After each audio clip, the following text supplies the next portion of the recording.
ಈಗ ವಿಶೇಷವಾದಂತಹ ಕಾರ್ಯಕ್ರಮ ಹರಿಕತೆ ಜರುಗಲಿದೆ.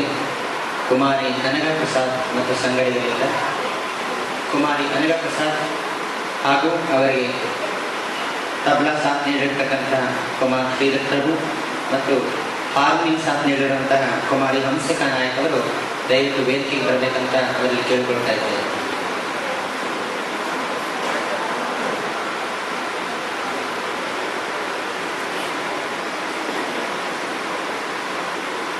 ಕುಮಾರಿ ಅನಘಾ ಪ್ರಸಾದ್ ಅವರ ಕಿರುಪರಿಚಯವನ್ನು ಮಾಡ್ತಾ ಇದ್ದೇನೆ.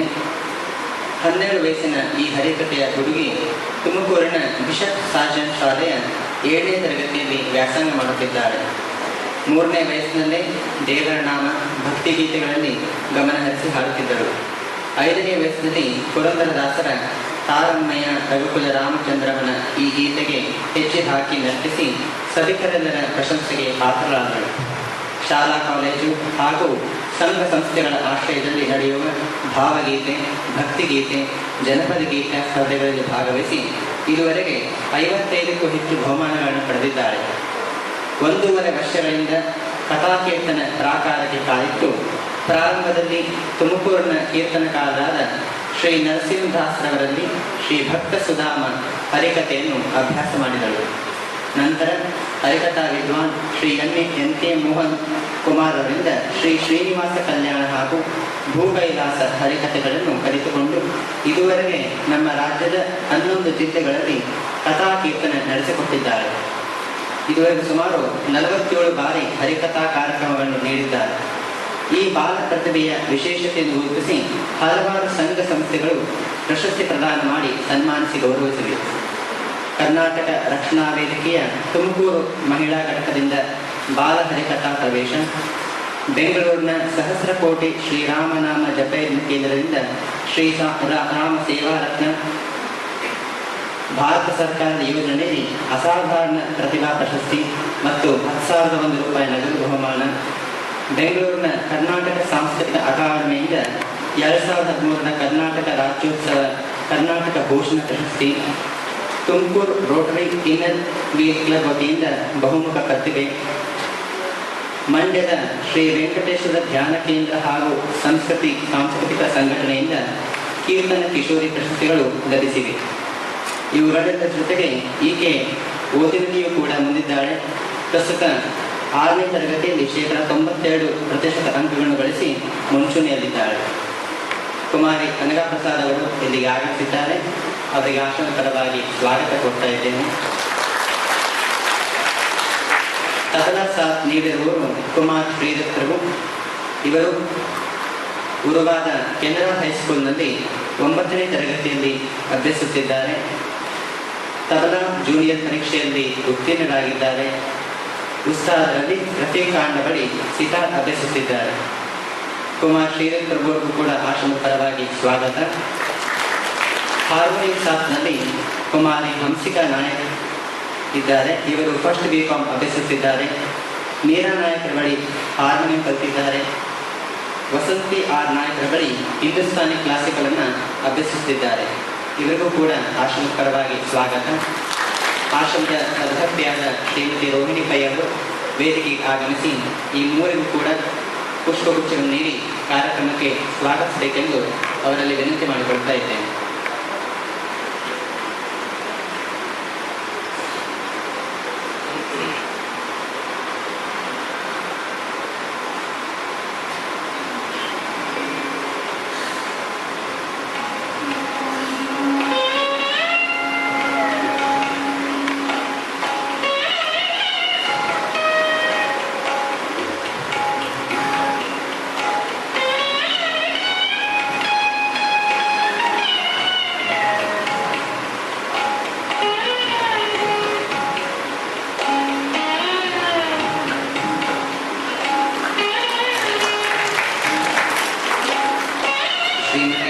ರೋಹಿಣಿ ಪೈ ಅವರಿಗೆ ಧನ್ಯವಾದಗಳು. ಈಗ ಭಕ್ತ ಸುಧಾಮ ಹರಿಕತೆ.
सरस्वती नमस्तुभ्यं वरदे कामरूपिणी विद्यारम्भं करिष्यामि सिद्धिर्भवतु मे सदा गुरुब्रह्मा गुरुर्विष्णुः गुरुदेवो महेश्वरः गुरुः साक्षात् परब्रह्मा तस्मै श्री गुरवे नमः कल्याणाद्भुतगात्राय कामितार्थप्रदायिने श्रीमद्वेङ्कटनाथाय श्रीनिवासाय ते नमः सावकाय च धर्मस्य सर्वधर्मस्वरूपिणे अवतारवरिष्ठाय रामकृष्णाय ते नमः नमः श्रीपादराजाय नमस्ते व्यासयोगिने नमः पुरन्दरायाय विजयार्याय ते नमः गं गणनायकमहं भजे गं गणनायकमहं भजे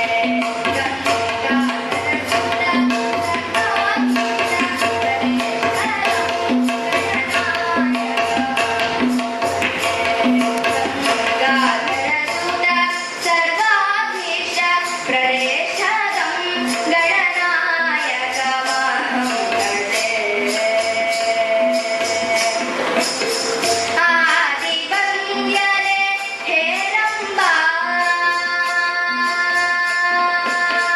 आदिवन्द्यने हेरम्बा आदिवन्द्यने हेरम्बा ನಿನ್ನಿಂದಲೇ ಜಗದಾರಂಭ ವೇದವಿನುತನೆ ಪ್ರಣವಾಕಾರ ವೇದವಿನುತನೆ ಪ್ರಣವಾಕಾರ ಸಾಷ್ಟಾಂಗವ ನಿನಗೆ ಸಾಷ್ಟಾಂಗವ ನಿನಗೆ ಪಾಶಾಂಕುಶಧರ ತಾರಕವದನನೆ ವಾಮಯ ವಿನುತನೆ ತಾರಕವದನನೆ ವಾಮಯ ವಿನುತನೆ ಅವಾಮಾನಸ ಗೋಚರದಂ ಗಣನಾಯಕಮಹಂ ಭಜೆ ಗಂಗಾಧರಸುತ ಸರ್ವಾಧೀಶ ಪ್ರದೇಶದಂ ಗಣನಾಯಕಮಹಂ ಭಜೆ ಕೀರ್ತನಾರಂಭ ಕಾಲದಲ್ಲಿ ಮಹಾಜ್ಞಾನಿಗಳು ಅಪ್ಪಣೆಗೊಳಿಸುತ್ತಾರೆ. ಭಗವಂತ 84 ಲಕ್ಷ ಜೀವರಾಶಿಗಳನ್ನು ಸೃಷ್ಟಿಸಿ ಅವರ ಲೀಲೆಯಿಂದಲೇ ತಾನು ಸೂತ್ರಧಾರಿಯಾಗಿ ಈ ಜಗತ್ತನ್ನು ನಿರ್ಮಾಣ ಮಾಡಿದ್ದಾನೆ. ಎಲ್ಲಾ ಜನ್ಮಗಳಿಗಿಂತ ಬಹುಶ್ರೇಷ್ಠ ಈ ನರಜನ್ಮ. ಅದಕ್ಕೆ ಭಾಗವತ ಅಪ್ಪಣೆ ನೀಡುತ್ತದೆ. ದುರ್ಲಭಂ ಮಾನುಷಂ ಜನ್ಮ ತದಪ್ಯಧ್ರುವಮತ್ತದಂ ಕೌಮಾರ ಆಚರೆ ಪ್ರಾಜ್ಞೋ ಧರ್ಮಾನ್ ಭಾಗವತಾನಿಹ ಎಂದರೆ ಈ ಜನ್ಮ ದುರ್ಲಭವಾದದ್ದು. ಆದ್ದರಿಂದಲೇ ಕೌಮಾರ ಆಚರೆ ಪ್ರಾಜ್ಞೋ ಎಂದರೆ ನಾವು ಚಿಕ್ಕಂದಿನಿಂದಲೇ ಆಧ್ಯಾತ್ಮ ಸಾಧನೆ ಮಾಡಿ ಈ ಜೀವನವನ್ನು ಉಜ್ಜೀವನವಾಗಿಸಿಕೊಳ್ಳಬೇಕು. ಧ್ರುವ ಪ್ರಹ್ಲಾದ ಮಾರ್ಕಂಡೇಯರ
ನಮ್ಮನ್ನು ಸನ್ಮಾರ್ಗದಲ್ಲಿ ನಡೆಸಿ ದಿವ್ಯ ಮಾರ್ಗವನ್ನು ಕರುಣಿಸುತ್ತಾನೆ.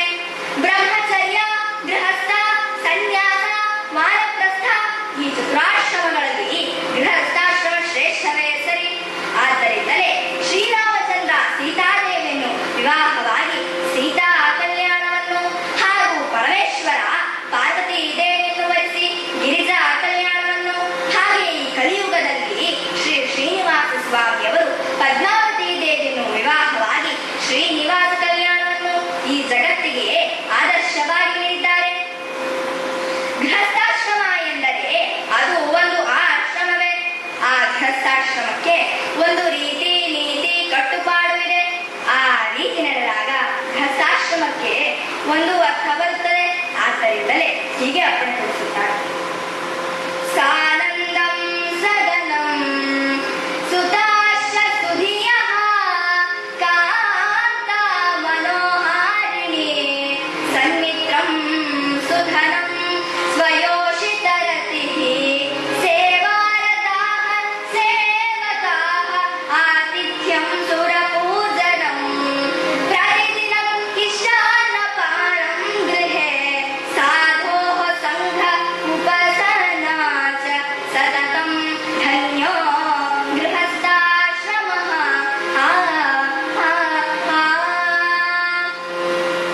ಮನೆಯಲ್ಲಿ ಆನಂದ ಸದಾ ತುಂಬಿರಬೇಕು. ಮಕ್ಕಳು ತಾಯಿ ತಂದೆಯ ಮಾತಿಗೆ ಗೌರವ ನೀಡಿ ಸಜ್ಜನಿಕೆಯಿಂದ ನಡೆಯಬೇಕು. ಧರ್ಮಪತ್ನಿ ಪತಿಯ ಮನೋಗತಕ್ಕೆ ಅನುಕೂಲಳಾಗಿ ನಡೆಯಬೇಕು. ಮನೆಯಲ್ಲಿ ಎಲ್ಲರೂ ಹಿರಿಯರಿಗೆ ಗೌರವಿಸಿ ಸೇವಾ ಮನೋಭಾವನೆಯಿಂದ ನಡೆಯಬೇಕು. ಅತಿಥಿ ಅಭ್ಯಾಗತರ ಆತಿಥ್ಯ ಮಾಡಬೇಕು. ಮನೆಗೆ ಬಂದ ಅತಿಥಿಗಳನ್ನು ತೊಲಗಿಸಲು ಬಲು ಪಾಪ, ನಿನಗೆ ಬಂದು ತಿಳಿದು ಸತ್ಕಾರ ಮಾಡು ಎಂಬುದು ದಿವ್ಯವಾದ ಉಕ್ತಿ. ಅತಿಥಿ ದೇವೋಭವ ಅಭ್ಯಾಗತ ಸ್ವಯಂ ವಿಷ್ಣು ಎಂಬಂತೆ ಅವರಿಗೆ ಗೌರವ ನೀಡಬೇಕು. ಅವರ ಮನವನ್ನು ನೋಯಿಸಬಾರದು. ಭಗವಂತರ ಸೇವೆ ಭಕ್ತಿಯಿಂದ ಮಾಡಬೇಕು. ನಮ್ಮ ಸ್ನೇಹಿತರು ಒಳ್ಳೆಯವರು, ಸಾತ್ವಿಕ ಮನೋಭಾವದವರು ಆಗಿರಬೇಕು. ಮೊದಲು ನಾವು ಭಗವಂತನಿಗೆ ಸಮರ್ಪಿಸಿ ನಂತರ ತಾನು ಸ್ವೀಕರಿಸಬೇಕು.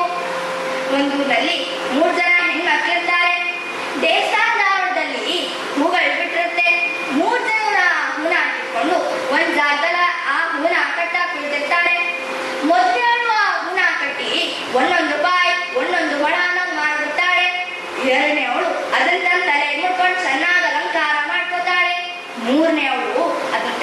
ಹೋಗಿ ದೇವಸ್ಥಾನದ ಅರ್ಚಕರ ಕೈ ಕೊಡ್ತಾಳೆ. ಅರ್ಚಕರೇ, ಇದನ್ನ ಪರಮಾತ್ಮನಿಗೆ ಅರ್ಪಿಸಿ ಅಂತ. ಇವಳ ಸಂಸ್ಕಾರ ನೋಡಿ ಆ ಅರ್ಚಕರಿಗೆ ಆಶ್ಚರ್ಯ ಆಗುತ್ತೆ.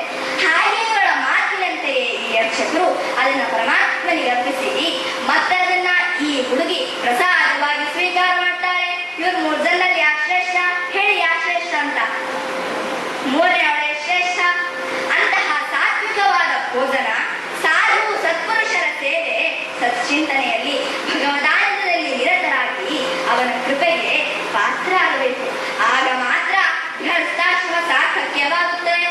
ನಾವು ಸಂಪಾದಿಸುವ ಕಣಕಣವು ಧರ್ಮದಿಂದ ಸಂಪಾದಿಸಿದ್ದಾಗಿರಬೇಕು. ಅಧರ್ಮದ ಸಂಪಾದನೆ ಬೇಡ ಎಂಬ ದೃಢ ಸಂಕಲ್ಪ ಬೇಕು. ಸಾಕ್ಷಾತ್ ಭಗವಂತ ಗೃಹಸ್ಥಾಶ್ರಮವನ್ನು ಸ್ವೀಕರಿಸುವ ಮೂಲಕ ಸದ್ಗೃಹಸ್ಥನಾಗಬೇಕು ಎಂಬ ಸಂದೇಶವನ್ನು ನೀಡಿದ್ದಾನೆ. ಅಂತಹ ದಿವ್ಯ ಮಹಾಭಕ್ತನಾದ ಶ್ರೀಕೃಷ್ಣನ ಪರಮಾಪ್ತ ಪರಮ ಭಕ್ತನಾದ ಭಕ್ತ ಸುಧಾಮಾಧವ ಭಕ್ತ ಕುಚೇಲ ಎನ್ನುವ ಕಥಾಭಾಗವನ್ನು ಶ್ರವಣ ಮಾಡೋಣ. ಕಥಾ ಶ್ರವಣ ಮಾಡೋ ಹರಿ, ಕಥಾ ಶ್ರವಣ ಮಾಡೋ, ಕಥಾ ಶ್ರವಣ ಮಾಡೋ ಹರಿ, ಕಥಾ ಶ್ರವಣ ಮಾಡೋ. ಪಥ ವೈಕುಂಠಕ್ಕೆ ಇದು ನೋಡೋ, ಪಥ ವೈಕುಂಠಕ್ಕೆ ಇದು ನೋಡೋ, ಕಥಾ ಶ್ರವಣ ಮಾಡೋ ಹರಿ, ಕಥಾ ಶ್ರವಣ ಮಾಡೋ. ಸರಸಿದನಾಭನ ಸರ್ವದಾ ಪೊಗಳುತ್ತ ದುರಿತ ದೂರ ಕೀಡಾಡೋ, ಸರಸಿದನಾಭನ ಸರ್ವದಾ ಪೊಗಳುತ್ತ ದುರಿತ ದೂರ ಕೀಡಾಡೋ, ಕಥಾ ಶ್ರವಣ ಮಾಡೋ ಹರಿ, ಕಥಾ ಶ್ರವಣ ಮಾಡೋ. ಪರಮ ಪುರುಷ ಶ್ರೀ ಪುರಂದರ ವಿಠಲನ, ಪರಮ ಪುರುಷ ಶ್ರೀ ಪುರಂದರ ವಿಠಲನ ಚರಣ ಕಮಲದಲ್ಲಿ ಕೂಡೋ, ಚರಣ ಕಮಲದಲ್ಲಿ ಕೂಡೋ, ಕಥಾ ಶ್ರವಣ ಮಾಡೋ ಹರಿ, ಕಥಾ ಶ್ರವಣ ಮಾಡೋ, ಕಥಾ ಶ್ರವಣ ಮಾಡೋ ಹರಿ, ಕಥಾ ಶ್ರವಣ ಮಾಡೋ ಎಂಬಂತೆ ಇಂತಹ ದಿವ್ಯವಾದ ಕಥಾಭಾಗವನ್ನು ಶ್ರವಣ ಮಾಡೋಣ. ಲೋಪದೋಷಗಳು ಬಂದಲ್ಲಿ ದಯಮಾಡಿ ಹಂಸ ಕ್ಷೀರ ನ್ಯಾಯದಂತೆ ಕಥಾಶ್ರವಣ ಮಾಡಿ ತಾವೆಲ್ಲರೂ ನನಗೆ ಆಶೀರ್ವಾದ ಮಾಡಬೇಕಾಗಿ ತಮ್ಮಲ್ಲಿ ಪ್ರಾರ್ಥಿಸಿಕೊಳ್ಳುತ್ತೇನೆ. ಶ್ರೀ ಸತ್ಯಗಣಪತಿ ಮಹಾರಾಜ್ ಕಿ, ಶ್ರೀ ಸದ್ಗುರುನಾಥ ಮಹಾರಾಜ್ ಕಿ. ಹರ ನಮಃ ಪಾರ್ವತೀಪತೆ. ಇಂದಿರಾರಮಣ ಗೋವಿಂದ, ಕೇಳಿಸ್ತಾರ ಗೋವಿಂದ, ಇಂದಿರಾರಮಣ ಗೋವಿಂದ. ನನಗೆ ಮೊನ್ನೆ ಕಥೆ ಇತ್ತು, ಇಂದಿರಾರಮಣ ಗೋವಿಂದ ಅಂದೆ, ಒಬ್ರು ಗೋವಿಂದ ಅನ್ನಿಲ್ಲ. ಎಲ್ಲರೂ ಜೋರಾಗಿ ಹೇಳಿ ಭಗವಂತನ ಸ್ಮರಣೆ ಮಾಡೋದ್ರಿಂದ ಏನೂ ನಷ್ಟವಾಗೋದಿಲ್ಲ. ಇಂದಿರಾರಮಣ ಗೋವಿಂದ ಅಂದೆ. ಅದ್ಯಾವುದೋ ಮೊದಲನೇ ಅಮ್ಮ ಕೂತಿದ್ದು ಗೋವಿಂದ ಅಂದು ನನಗೆ ಭಯ ಆಗೋಯ್ತು. ಆ ಕಾರ್ಯಕ್ರಮದ ಪ್ರಾಯೋಜಕರು ಬಂದು ಹೇಳ್ತಾರೆ, ದಾಸರೇ ನೀವೇನ್ ಭಯ ಪಡ್ಕೋಬೇಡಿ, ಆ ಯಮ್ಮನ ಗಂಡ ಆ ಮೂಲೆಯಲ್ಲಿ ಕೂತಿದ್ದಾನೆ. ಆ ಯಮ್ಮ ತನ್ನ ಗಂಡನ ಹತ್ರ ಮಾತು ಬಿಟ್ಟು 10 ವರ್ಷಗಳಾಯ್ತು. ಗ್ರಾಚಾರಕ್ಕೆ ಆ ಯಮ್ಮನ ಗಂಡನ ಹೆಸರು ಗೋವಿಂದಪ್ಪ ಅಂತ. ಆ ಯಪ್ಪನ್ ನೋಡ್ಕೊಂಡು ಗೋವಿಂದ ಅಂದು ನೀವೇನ್ ಭಯ ಪಡ್ಕೋಬೇಡಿ, ಮುಂದುವರಿಸಿ ಅಂದ್ರು. ಆದ್ರೆ ಇಲ್ಲೆಲ್ಲ ಭಕ್ತ ಮಹರ್ಷಿ ಸೇರಿದ್ದೀರಾ, ಇಬ್ರು ಜೋರಾಗಿ ಹೇಳಿ ಇಂದಿರಾರಮಣ ಗೋವಿಂದ. ಜಗಜ್ಜನನಿ ಮಹಾಮಾಯೆ ಕಿ ಜಯ, ಶ್ರೀ ಗುರು ಮಹಾರಾಜ್ ಜಿ ಕಿ ಜಯ, ಶ್ರೀ ಮಹಾಮಾಯೆ ಕಿ ಜಯ, ಶ್ರೀ ಸ್ವಾಮೀಜಿ ಮಹಾರಾಜ್ ಜಿ ಕಿ ಜಯ, ಶ್ರೀ ಮಂಗಳಾದೇವಿ ಮಹಾಮಾಯೆ ಕಿ. ಈಗ ಗುರು ಮಹಾರಾಜರ ದಿವ್ಯ ಆಶೀರ್ವಾದವನ್ನು ಬಿಡುತ್ತಾ ಕಥಾ ಪ್ರಾರಂಭ ಮಾಡಿ.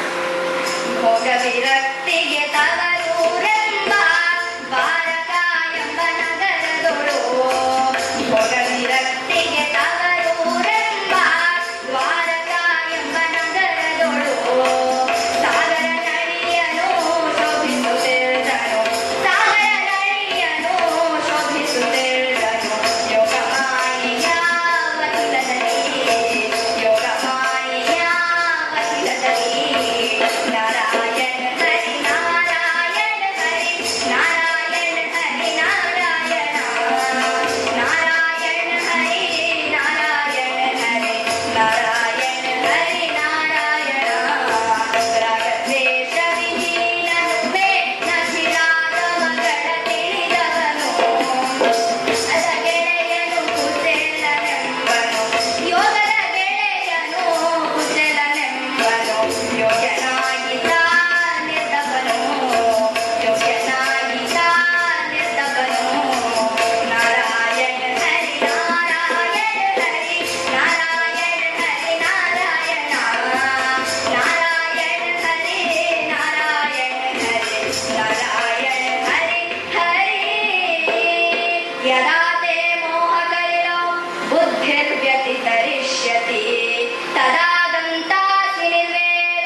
ಶ್ರೋತವ್ಯ ಸಶ್ರುತಸ್ಯ ಚ. ಭಗವದ್ಗೀತೆ ಪರಮಾತ್ಮ ಪಡೆಕೊಡಿಸ್ತಾನೆ. ಚಿತ್ತಶುದ್ಧಿ ಎಲ್ಲ ಸಾಧನೆಗಳ ಉದ್ದೇಶ ಚರಮ ಪರಮಧ್ಯಯ ಎಂಬುದಾಗಿ. ಎಲ್ಲಿಯ ತನಕ ನಮ್ಮ ಮನಬುದ್ಧಿಗಳು ವಿಷಯ ಚಿಂತನೆಯಿಂದ ಕಲುಷಿತಗೊಳ್ತಾವೋ ಅಲ್ಲಿಯ ತನಕ ಅಖಂಡ ಸ್ಮೃತಿರೂಪಿಯಾದಂತಹ ಈ ಧಾರಣ ಮನಸ್ಸಿಗೆ ಬರೋದಿಲ್ಲ. ಅದಕ್ಕೋಸ್ಕರ ಎಲ್ಲ ಸಾಧನೆಗಳು ಚಿತ್ತಶುದ್ಧವಾಗಿಯೇ ಹೇಳಲ್ಪಟ್ಟಿವೆ. ಜಪ ತಪ ಹೋಮ ನಿಯಮ ಯಾಗ ಯಜ್ಞಗಳು ಏನು ಮಾಡಿದರೂ ಸಹ ಚಿತ್ತಶುದ್ಧಿಗೆ ಅದು ಕಾರಣವಾಗದಿದ್ದರೆ ಅದು ವ್ಯರ್ಥವಾಗುತ್ತದೆ. ಮನಸ್ಸಿನ ಚಂಚಲತೆ ಹೋಗಿ ಅದಕ್ಕೆ ನಿಶ್ಚಲತೆ ಪ್ರಾಪ್ತಿಯಾಗಬೇಕು. ಆಗ ಸಾಧನೆಗೆ ಅನುಕೂಲವಾಗ್ತದೆ. ಭೋಗದ ಶಕ್ತಿಯನ್ನು ಕುಗ್ಗಿಸಿಕೊಂಡ್ಬಿಟ್ರೆ ಭೋಗದ ಆಸಕ್ತಿ ಕಡಿಮೆ ಆಗ್ತದೆ ಎಂಬುದಿಲ್ಲ. ಯಾವಾಗ ಆಸಕ್ತಿಯೇ ಹೊರಟು ಹೋಗುತ್ತದೋ ಆಗ ಮಾತ್ರ ಚಿತ್ತಶುದ್ಧಿ ಉಂಟಾಗ್ತದೆ. ಅದಕ್ಕೆ ಪುರಂದರದಾಸರು ಹೇಳ್ತಾರೆ, ನಿತ್ಯ ಮುಸುರೆ ತೊಳೆಯಬೇಕು ಎಂಬುದಾಗಿ. ಒಂದೇ ಪಾತ್ರೆಯಲ್ಲಿ ಅಡುಗೆ ಮಾಡ್ತೇವೆ, ಅಡುಗೆ ಮಾಡಿದ ಕ್ಷಣ ಅದು ಮುಸುರೆಯಾಗ್ತದೆ, ಮತ್ತದನ್ನು ತಿಕ್ತೇವೆ, ಮತ್ತದರಲ್ಲಿ ಅಡುಗೆ ಮಾಡ್ತೇವೆ. ಹಾಗೆ ಈ ಶರೀರವೆಂಬ ಭಾಂಡದಲ್ಲಿ ನಿತ್ಯ ಮನಸ್ಸನ್ನು ಶುದ್ಧವಾಗಿಟ್ಟುಕೊಳ್ಳಬೇಕು. ಯಾತರಿಂದ? ಭಗವಂತನ ನಿತ್ಯ ಚಿಂತನೆಯಿಂದ ಇದು ಸಾಧ್ಯ. ಗಂಗಾದಿ ತೀರ್ಥಗಳಿಗಿಂತ ಅಧಿಕ ಹರಿಯನಾಮ ಎಂದು ದಾಸರು ಎಚ್ಚರಿಸುತ್ತಾರೆ. ಸಂಸಾರಿಗಳು ಇದನ್ನ ನಿತ್ಯ ಸಾಧನೆಯಿಂದ ಸಾಧಿಸಬೇಕು. ಭೋಗದ ಶಕ್ತಿಯನ್ನು ಕುಗ್ಗಿಸಿಕೊಂಡ್ಬಿಟ್ರೆ ಭೋಗದ ಆಸಕ್ತಿ ಕಡಿಮೆ ಆಗ್ತದೆ ಎಂಬುದಿಲ್ಲ, ವೈರಾಗ್ಯ ಬರುತ್ತದೆ ಎಂಬುದಿಲ್ಲ. ನಮಗೆ ಮೊದಲು ಆಸಕ್ತಿಯೇ ಹೋಗಬೇಕು. ಅದಕ್ಕೆ ಹೇಳ್ತಾರೆ ದಾಸರಾಯರು, ನೋಡಿ ಮನೆಯಲ್ಲಿ ಮಕ್ಕಳು ತುಂಬಾ ಗದ್ದಲ ಮಾಡ್ತಾ ಇದ್ದಾರೆ ಅಂತ ಅಜ್ಜಿ ತಿನ್ನೋದಕ್ಕೊಂದಷ್ಟು ಚಕ್ಕುಲಿ ಮಾಡ್ಕೊಡ್ತಾಳೆ. ಚಕ್ಕುಲಿ ಅಂದ್ರೆ ಅದೆಂಥ ಚಕ್ಕುಲಿ, ಪಕ್ಕದ ಮನೆಯಲ್ಲಿ ಚಕ್ಕುಲಿ ಕಡಿದ್ರೆ ನೆರೆಮನೆಯವರಿಗೆ ಕೇಳಿಸಬೇಕು ಅಂತ ಚಕ್ಕುಲಿ ಮಾಡ್ಕೊಟ್ಟಿದ್ದಾಳೆ ಈ ಅಜ್ಜಿ. ಈ ಮಕ್ಕಳು ಅದನ್ನ ತಿನ್ನುತ್ತಾ ಕಡಿತಾ ಅಜ್ಜನ ಹತ್ರ ಬರ್ತಾರೆ. ಈ ಮಕ್ಕಳು ಕೇಳಿದ್ರು, ಅಜ್ಜ ನಿನಗೆ ಚಕ್ಕುಲಿ ಬೇಕೇನೋ ಅಂತ ಕೇಳಿದ್ರು. ಮುದುಕ ತನ್ನ ಬಾಯಲ್ಲಿ ಇರುತ್ತದೆ. ಈ ಮುದುಕ ಹೇಳ್ದ, ಹುಚ್ಚ, ಈ ಚಕ್ಲಿನ ಜಗತ್ತಿನಷ್ಟು ಭೋಗದ ಶಕ್ತಿ ಇಲ್ಲ, ಭೋಗದ ಶಕ್ತಿ ಕಡಿಮೆ ಆಗಿದೆ. ಅದಕ್ಕೆ ನಿಮ್ ಅಜ್ಜಿಗೆ ಹೇಳೋ, ಒಂದ್ 20 ಚಕ್ಲಿ ಪುಡಿ ಮಾಡ್ಕೊಡ್ಲಿಕ್ಕೆ ಹೇಳುವಂತ ಮುದುಕ. ನೋಡಿ, ಭೋಗದ ಶಕ್ತಿ ಕುಗ್ಗಿದರೂ ಸಹ 20 ಚಕ್ಕುಲಿ ತಿನ್ನಬೇಕೆಂಬ ಆಸಕ್ತಿ ಉಂಟು. ಈ ಆಸಕ್ತಿ ನಮಗೆ ಎಲ್ಲಿ ತನಕ ಇರುತ್ತದೆಯೋ ಅಲ್ಲಿಯ ತನಕ ನಮಗೆ ಭಗವಂತನ ವಿಷಯದಲ್ಲಿ ಆಸಕ್ತಿ ಬರೋದಿಲ್ಲ. ಸಾಧನೆ ಮಾಡಬೇಕು ಎಂಬ ಇಚ್ಛೆಯೂ ಸಹ ಕಾಣುವುದಿಲ್ಲ. ಅದಕ್ಕೆ ಪುರಂದರದಾಸರು ಅಪ್ಪಣೆ ಕೊಡಿಸ್ತಾರೆ, ಅಶ್ರಮದಿಂದ ಸುಟ್ಟ ಈ ಪಾತ್ರೆಯ, ಅಶ್ರಮದಿಂದ ಸುಟ್ಟ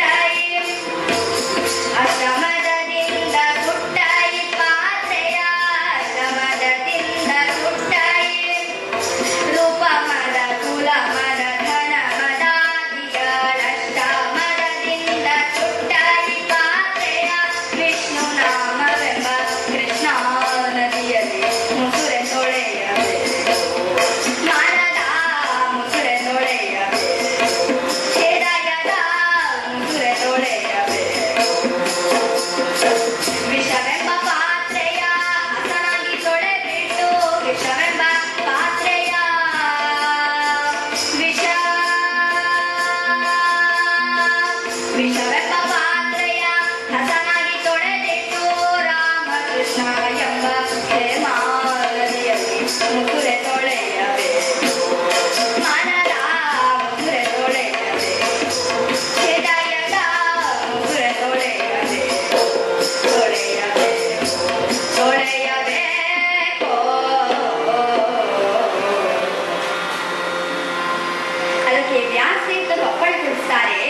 ಮುಟ್ಟಿದರೆ ಅದು ಹೇಗೆ ಸುಡುತ್ತದೆಯೋ ಹಾಗೆ ನಾವು ಅಸಾಧ್ಯವಾಗಿ ಭಗವಂತನ ನಾಮಸ್ಮರಣೆ ಮಾಡಿದರೆ ಅವನಲ್ಲಿ ದಿವ್ಯವಾದ ಸಖ್ಯ ಉಂಟಾಗ್ತದೆ. ಆ ದಿವ್ಯವಾದ ಸಖ್ಯ ಭಗವಂತನಲ್ಲಿ ಉಂಟಾಗುವುದೇ ಭಕ್ತಿ. ಇದನ್ನು ಪಡೆದವನೇ ಭಕ್ತ ಸುಧಾಮ ಅಥವಾ ಭಕ್ತ ಕುಚೇಲ. ಸುಧಾಮನಾಮಕ ಸದ್ಬ್ರಾಹ್ಮಣತ ಸಹಪಾಠಿಯು ಸಖ ಕೃಷ್ಣನಿಗೆ. ಸುಧಾಮನಾಮಕ ಸದ್ಬ್ರಾಹ್ಮಣತ ಸಹಪಾಠಿಯು ಸಖ ಕೃಷ್ಣನಿಗೆ. ಸದಾ ವಿರಕ್ತನು ಭಕ್ತನು ಪ್ರನು, ಸದಾ ವಿರಕ್ತನು ಭಕ್ತನು ಪ್ರನು. ಪದ್ಮನಾಭನೇ ಪ್ರಿಯನವಗೆ, ಪದ್ಮನಾಭನೇ ಪ್ರಿಯನವಗೆ. ನಾರಾಯಣ ಹರಿ ನಾರಾಯಣ ಹರಿ, ನಾರಾಯಣ ಹರಿ ನಾರಾಯಣ, ನಾರಾಯಣ ಹರಿ ನಾರಾಯಣ ಹರಿ, ನಾರಾಯಣ ಹರಿ ಹರಿ. ಗೋಪಾಲಕೃಷ್ಣ ಭಗವಾನ್ ಕಿ.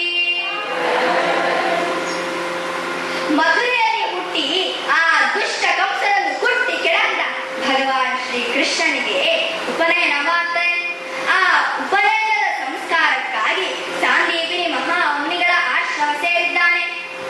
64 ದಿನಗಳು ಪರಮಾತ್ಮ ಶ್ರೀಕೃಷ್ಣನಲ್ಲಿದ್ದು 64 ವಿದ್ಯೆಗಳನ್ನು ತನ್ನ ತರತರ ಆಮಲಕ ಮಾಡಿಕೊಂಡಿದ್ದಾನೆ. ಸಕಲ ಕಲೆಗಳಿಂದ ಆರಾಧಿಸಲ್ಪಡತಕ್ಕಂತಹ ಪರಮಾತ್ಮನು ಸಾಂದೀಪಿನಿ ಮಹಾಮುನಿಗಳನ್ನು ಉದ್ಧಾರ ಮಾಡಲೋಸ್ಕರವಾಗಿ ಗುರುಕುಲಕ್ಕೆ ಸೇರಿದ್ದಾನೆ ಎಂದರ್ಥ. ಅದೇ ಸಮಯ ಸುಧಾಮನಾಮಕ ಬ್ರಾಹ್ಮಣ ವಿದ್ಯಾರ್ಥಿಯಾಗಿ ಬಂದವ. ಶ್ರೀಕೃಷ್ಣನಲ್ಲಿ ದಿವ್ಯವಾದ ಸಖ್ಯ ಉಂಟಾಗ್ತದೆ. ಇವನೇ ಪರಬ್ರಹ್ಮ, ಇವನೇ ಪರಮಾತ್ಮ ಎಂಬ ಸತ್ಯದ ಅರಿವಾಯಿತು. ಯಾವಾಗಲೂ ಮುಂಬಾಗ ತಿಂಬಾಗ ನಡೆವಾಗ ನುಡಿವಾಗ ಬಾಗುವಾಗ ತೇಗುವಾಗ ಸಾಗುವಾಗ ತೂಗುವಾಗ ಯಾವಾಗಲೂ ಕೃಷ್ಣ ಕೃಷ್ಣ ಎಂಬ ಚಿಂತೆಯಾಗಿತ್ತು. ವೇದಗಳನ್ನು ಬೆನ್ನಟ್ಟಿದರೂ ದೊರಕದೇ ಇರತಕ್ಕಂತಹ ಜಾಪಕರ ಜಾಪ್ಯ, ಧ್ಯಾನ ಮಾಡುವವರ ಧ್ಯೇಯ, ಸಕಲ ಜೀವನದ ಚರಮ ಪರಮ ಪರಾಕಾಷ್ಠೆ ಪರಾವೃತ್ತಿ ಯಾರಲ್ಲಿ ಉಂಟಾದಾಗ ಮುಕ್ತಿ ದೊರಕುತ್ತದೋ ಅಂತಹ ಕೃಷ್ಣನ ಸಿಕ್ಕಾಗ ಇನ್ನು ವಿದ್ಯೆ ಕಡೆ ಲಕ್ಷ್ಯ ಏಕೆ ಎಂದು ಪರಮಾತ್ಮನ ಸೇವೆಯಲ್ಲಿ ತೊಡಗಿದ್ದಾನೆ. ಓ ರಾತ್ರಿ 64 ದಿನಗಳು ಕಳೆದಿವೆ. ಈಗ ಪರಮಾತ್ಮನು ಗುರುಕಾಣಿಕೆಯಾಗಿ ಗುರುಗಳು ಕಳೆದುಕೊಂಡಂತಹ ಗುರುಪುತ್ರರನ್ನು ಪರಮಾತ್ಮ ತಿರುಗಿ ನೋಡಲಿಲ್ಲ. ಸುಧಾಮ ನಿಂತಿದ್ದಾನೆ. ರಥದ ಚಕ್ರಗಳು ಉಳಿದವು ಬಹುದೂರಕ್ಕೆ.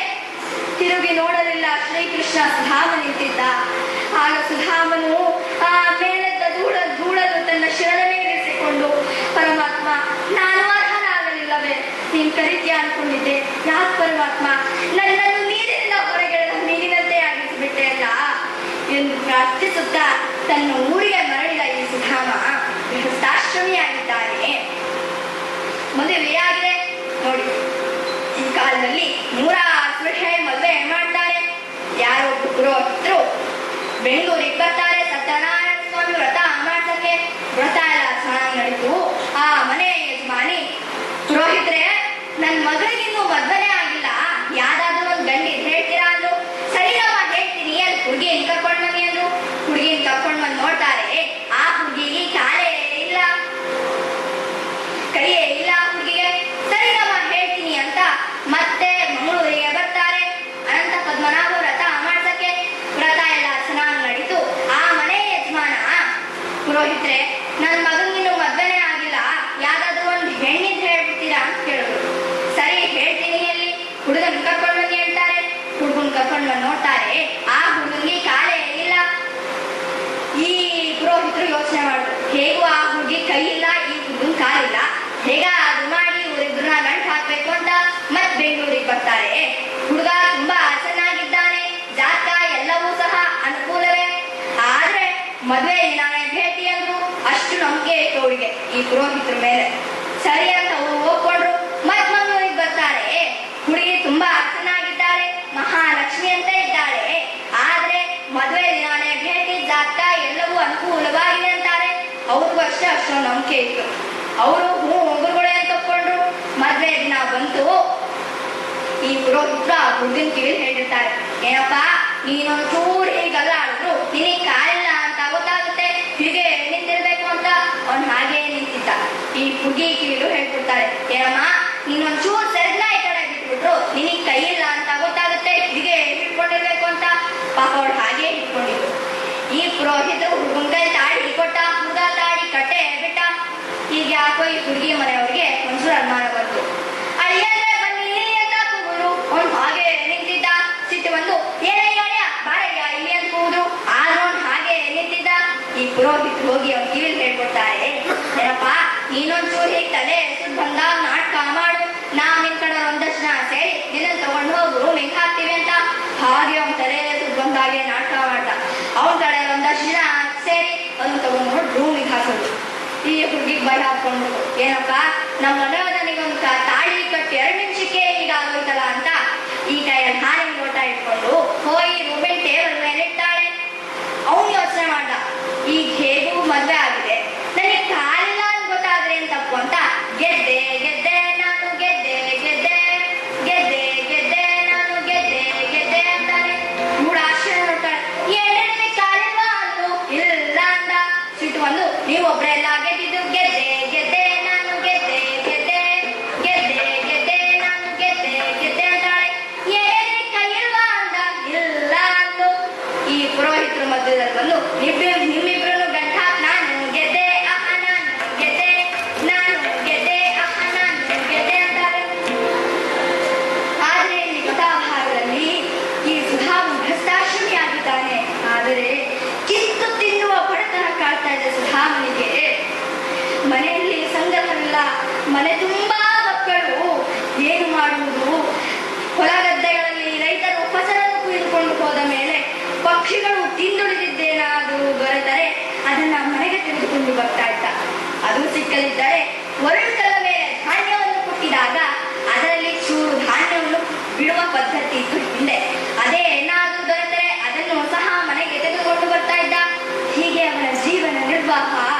ಅದೊಂದು ದಿನ ಸುಧಾಮನಿಗೆ ಏನೂ ದೊರಕಲಿಲ್ಲ. ಶ್ರೀಕೃಷ್ಣನ ಮುಂದೆ ನೀರಿನ ನೈವೇದ್ಯವನ್ನಿಟ್ಟು ಕೈ ಮುಗಿದು ನಿಂತಿದ್ದಾನೆ. ಆಗ ಪಕ್ಕದಲ್ಲೇ ಇದ್ದ ತನ್ನ ಹೆಂಡತಿ ಚಿಕ್ಕಮ್ಮ ಹೇಳ್ತಾಳೆ, ಸ್ವಾಮಿ ಏಕೆ ಸ್ವಾಮಿ ನಮಗೆ ಬಡತನ? ಇಂದಿಗೆ ನನ್ನ ಮಕ್ಕಳು 7 ದಿವಸಗಳಾಯ್ತು. ಹೊಟ್ಟೆ ಬೆನ್ನು ಒಂದಾಗಿದೆ, ತಿನ್ನಲಿಕ್ಕೆ ಏನೂ ಇಲ್ಲ. ಏಕೆ ಸ್ವಾಮಿ? ನಾಳೆ ಬೆಳಗ್ಗೆ ಸೂರ್ಯೋದಯವನ್ನು ನನ್ನ ಮಕ್ಕಳು ಕಾಣ್ತಾರೋ ಇಲ್ವೋ? ಶ್ರೀಕೃಷ್ಣಂತಹ ಪರಮ ಸತ್ತ ನಮಗಿರುವಾಗ ನಮಗೆ ಯಾಕೆ ಬಡತನ ಸ್ವಾಮಿ ಎಂದಾಗ ಸುಧಾಮ ಹೇಳ್ತಾನೆ, ಬ್ರಾಹ್ಮಣಿ ನಿಜ, ಆ ಜಲಶಯನಿಗೆ ಜಲವೇ ನೈವೇದ್ಯ ಅಂದರೆ ಅದೇ ಪ್ರಸಾದ ನಮಗೆ ಎಂದರ್ಥ. ಆಗ ಸುಧಾಮ ಹೇಳ್ತಾಳೆ, ಏತಕ್ಕೆ ನಮಗೀ ದರಿದ್ರತೆಯಾತಕ್ಕೆ, ಏತಕ್ಕೆ ನಮಗೀ ದರಿದ್ರತೆಯಾತಕ್ಕೆ, ಶ್ರೀನಾಥ ಸದಯಮಗಿರಲು ರಮನಾಥ ಲಕ್ಷ್ಮೀನಾಥ ಸದಯಮಗಿರಲು, ಏತಕ್ಕೆ ನಮಗೀ ದರಿದ್ರತೆಯಾತಕ್ಕೆ. ಸ್ವಾಮಿ ಶ್ರೀಕೃಷ್ಣಂತಹ ಪರಮ ಸಖರವಾಗಿದ್ದಾನೆ. ನೀನು ಒಮ್ಮೆ ಪರಮಾತ್ಮ ಶ್ರೀಕೃಷ್ಣ ಬಳಿ ಹೋಗಿ ಬರಬಾರದೆ ಎಂದಾಗ ಈ ಸುಧಾವನ ಮೈ ರೋಮಾಂಚನವಾಯಿತು. ಬ್ರಾಹ್ಮಣಿ ನಿಜ, ನಾನು ಎಂದೋ ಪರಮಾತ್ಮನನ್ನು ನೋಡಲಿಕ್ಕೆ ಹೋಗಬೇಕಾಯಿತು. ಆದರೆ ನನ್ನಲ್ಲಿದ್ದ ಅಹಂಕಾರ ಒಳಜಂಬ ನನ್ನನ್ನು ತಡಿತಾ ಇತ್ತು. ಅವನು ಕರೆಯದೆ ನಾನು ಹೇಗೆ ಹೋಗಲಿ ಎಂದು. ಆದರೆ ಈಗ ನಿನ್ನ ಈ ಕಣ್ಣೀರು ಅದನ್ನೆಲ್ಲ ತೊಳೆದಿದೆ. ನಾನು ಹೋಗಿ ಬಿಟ್ಟು ಬರ್ತೀನಿ ಅಂತ ಒಪ್ಕೊಂಡಿದ್ದಾನೆ. ಆದರೆ ಆ ಪರಮಾತ್ಮ ಶ್ರೀಕೃಷ್ಣ ಬಳಿ ಬರಿಗೈಯಲ್ಲಿ ನಾನು ಹೇಗೆ ಹೋಗಲಿ? ಈಗ ನನ್ನ ಬಳಿ ಅವನಿಗೆ ಕೊಡಲು ಏನೂ ಇಲ್ಲ, ಮನೆಯಲ್ಲಿ ಸಂಗ್ರಹವಿಲ್ಲ. ಏನ್ ಮಾಡುವುದು ಚಿಂತಿಸುತ್ತಿರಬೇಕಾದ್ರೆ ತನ್ನ ಹೆಂಡತಿ ಹೇಳ್ತಾಳೆ, ಸ್ವಾಮಿ ಚಿಂತಿಸಬೇಡಿ, ನಾಳೆ ಬೆಳಗ್ಗೆ ನಾನು ಮುಂಜಾನೆಯೇ ಎದ್ದು ನಿಮಗೆ ಭಿಕ್ಷೆ ಬೇಡಿ ಏನಾದರೂ ತಂದುಕೊಡ್ತೀನಿ ಅಂತ. ಬ್ರಾಹ್ಮಿ ಮುಹೂರ್ತದಲ್ಲಿಯೇ ಎದ್ದು 4 ಮನೆಗೆ ಹೋಗಿ ಭಿಕ್ಷೆ ಹಾಕಿಸಿದ್ದಾಳೆ ಚಿಕ್ಕಮ್ಮ. ಗೋವಿಂದ ಗೋಪಾಲ ಗೋಪಿಕಾ ವಲ್ಲಭ ಗೋವರ್ಧನೋದ್ಧಾರಕ, ಗೋವರ್ಧನೋದ್ಧಾರಕ, ಗೋವಿಂದ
ಶ್ರೀಕೃಷ್ಣ ಪರಮಾತ್ಮನು ನಮಗೆ ತಿನ್ನೋದಕ್ಕೆ ಏನಾದರೂ ಕೊಡ್ತಾನೆ, ಆಗ ನಮ್ಮ ಕಷ್ಟ ಎಲ್ಲ ಬಗೆಹರಿಯುತ್ತೆ ಎಂದಾಗ ಈ ಮಕ್ಕಳೆಲ್ಲ ಒಂದು ಅಪ್ಪನನ್ನು ಮುತ್ತಿಕೊಂಡಿವೆ.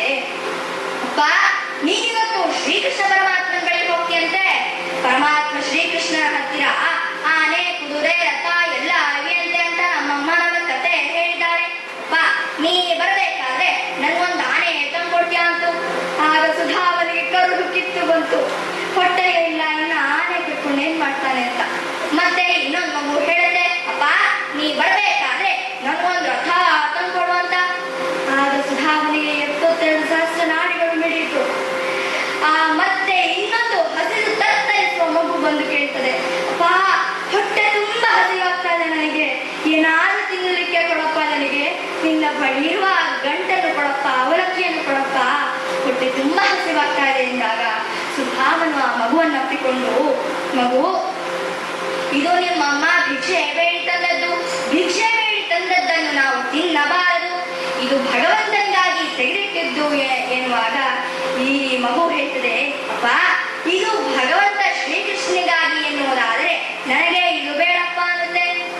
ಆದ್ರೆ ನೀನ್ ಪರಮಾತ್ಮನಿಗೆ ಕೊಡ್ಬೇಕಾದ ಹೇಳ್ಬೇಕು, ಇದು ನಾ ಕೊಟ್ಟದ್ದು ಅಂತ ಹೇಳ್ಬೇಕಂತ ಈ ಮಗು. ಆಗ ಸುಧಾಮನ ಮಗುವನ್ನು ಅಪ್ಪಿಕೊಂಡು, ಹೇ ಪ್ರಭು ದಯಾಳನ, ಈ ಬಡವರ ದಿವ್ಯ ಕಾಣಿಕೆಯನ್ನು ಸ್ವೀಕಾರ ಮಾಡೆಂದು ಅವರನ್ನೆಲ್ಲ ಸಮಾಧಾನ ಪಡಿಸಿ ದ್ವಾರಕ್ಕೆ ಪ್ರಯಾಣ ಬೆಳೆಸ್ತಾ ಇದ್ದಾನೆ. ಅಡಿಗಡಿಗೂ ಶ್ರೀಕೃಷ್ಣನ ದಿವ್ಯ ಮೂರ್ತಿಯನ್ನು ನೆನೆಯುತ್ತ, ಗೋಪಾಲ ಮಂಪಾಲಯ ಕೃಪಾಲಯ ಗೋಪಿ ವಿನೋದ ಸುರಮಂದಿಕೆಯ ಗೋಪಾಲ ಮಂಪಾಲಯ.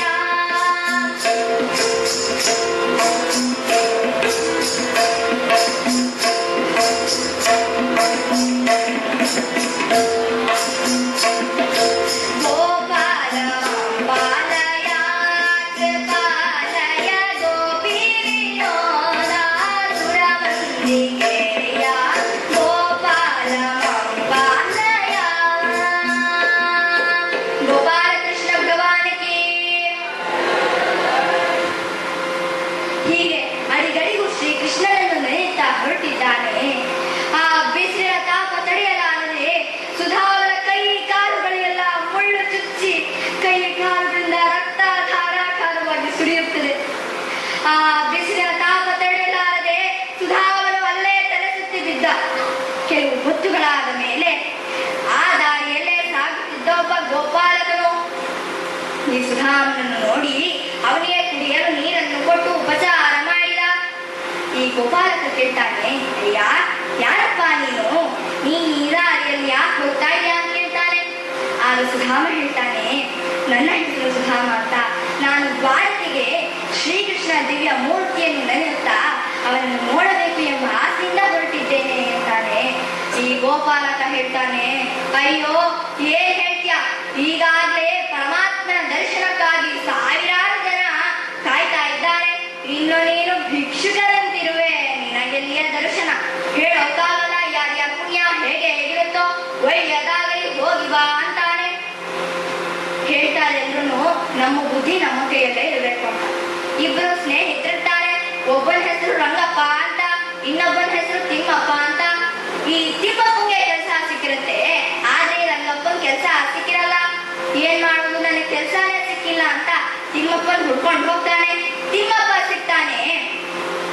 ಈ ರಂಗಪ್ಪ ಕೇಳ್ತಾರೆ, ಏನಯ್ಯ ಕೆಲಸ ತಗೊಂಡು ಎಲ್ಲ ಸುಖವಾಗಿದ್ಯಾ ನೀನು, ಆದ್ರೆ ನನ್ನ ಹಣೆ ಬರ ಏನ್ ಹೇಳ್ತೀಯಾ, ನೀನು ಒಂದ್ ಕೆಲಸ ನನಗೆ ಸಿಕ್ಕೇ ಇಲ್ಲ, ನಿನ್ಗೆ ಯಾರು ಕೆಲಸ ಗೊತ್ತಿದ್ಯಾ ಹೇಳು ಅಂತಾನೆ.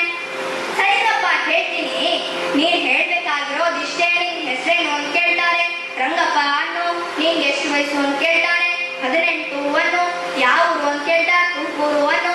ಕೆಲಸ ಬೇಕಾ ಅಂತ ಕೇಳ್ತಾರೆ. ಹ್ಞೂ ಅನ್ನು ಅಂತ ಹೇಳ್ಕೊಡ್ತಾನೆ. ಪಾಪ ಈ ರಂಗಪ್ಪ ಹೇಳ್ಕೊಟ್ಟಿದ್ದನ್ನೇ ಬೈಹಾಟ್ ಮಾಡ್ಬಿಟ್ಟ, ಗಟ್ಟಿ ಹೊಡೆದ್ಬಿಟ್ಟ. ರಂಗಪ್ಪ 18 ತುಮಕೂರು, ರಂಗಪ್ಪ 18 ತುಮಕೂರು ಅಂತ ಗಟ್ಟಿ ಹೊಡೆದ್ಬಿಟ್ಟ. ಇಂಟರ್ವ್ಯೂ ದಿನ ಬಂತು. ಮ್ಯಾನೇಜರ್ ಚೇಂಬರ್ ಒಳಗಡೆ ಹೋಗ್ತಾನೆ. ಈ ಮ್ಯಾನೇಜರ್ ಗ್ರಾಚಾರಕ್ಕೆ ನೀನ್ ಹೆಸರೇನು ಅಂತ ಕೇಳೋದ್ ಬಿಟ್ಟು ನಿನ್ಗೆ ಎಷ್ಟು ವಯಸ್ಸು ಅಂತ ಕೇಳ್ತಾರೆ. ರಂಗಪ್ಪ ಅಂತಾನೆ. ನಿನ್ಗೆ ಯಾವ ಊರು ಅಂತ ಕೇಳ್ತಾರೆ. 18 ಅಂತಾನೆ. ನೋಡಿ, ತರ ಕೆಟ್ಟುಬಿಟ್ಟಿದೆ ಇವನಿಗೆ ಅನ್ಸುತ್ತೆ.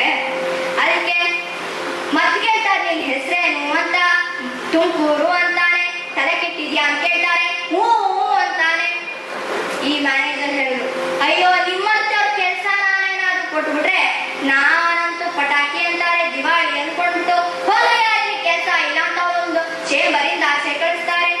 ಅದಕ್ಕೆ ಹೇಳ್ಕೊಟ್ ಮಾತು ಕಟ್ಟಿಟ್ಟು ಬುದ್ಧಿ ಅಂತ.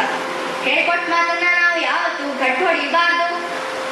ಆದರೆ ಈ ಕಥಾ ಭಾಗದಲ್ಲಿ ಸುಧಾಮನು ಈ ಗೋಪಾಲಕ ಮಾತನ್ನು ಲೆಕ್ಕಿಸದೆ ದ್ವಾರಕೆಯತ್ತ ಹೊರಟಿದ್ದಾನೆ. ದೂರದಲ್ಲೇ ನೋಡ್ತಾ ಇದ್ದಾನೆ ಏನನ್ನ, ಸುಂದರತರ ದ್ವಾರಾವತಿ ನಗರ ಸುತ್ತ ಯೋಧನ ದ್ವಾದಶ ಚಿತ್ತಾರ, ಸಿಂಧೂರದಲ್ಲಿ ಸಿಕ್ಕಿದ ಗೋಪುರ ಶಶಿಕೋಟಿ ಪ್ರಭೆಗಳ ಚಿತ್ತಾರ, ಒಂದಾರಿಂದೆ 100 ಪ್ರಕಾರ ವಜ್ರಾವೃತ ವಾಸದ್ವಾರ, ಬಂಧಿಸಿರುವ ರತ್ನಗಳಿಂದ ಸಿಗುರೆಗಳಿಗೂ ಲಕ್ಷಣಗಳಿಂದ ಅಂದವಾದ ಆಳ್ವೇರಿಗಳು ಗರಿವೃಂದದಿಂದ ಅಲಂಕಾರಗಳು, ಮೇಲಿಂದ ನೀರವು ಸ್ಥಳೀಯ ನಿಕ್ಕಿ ಸಿಕ್ಕಿಯ ರೇಖಾ ತಾರನೆ ಕೊಕ್ಕಿ, ಸುಂದರತರ ದ್ವಾರಾವತಿ ನಗರ ಸುತ್ತ ಯೋಧನ ದ್ವಾದಶ ಚಿತ್ತಾರ.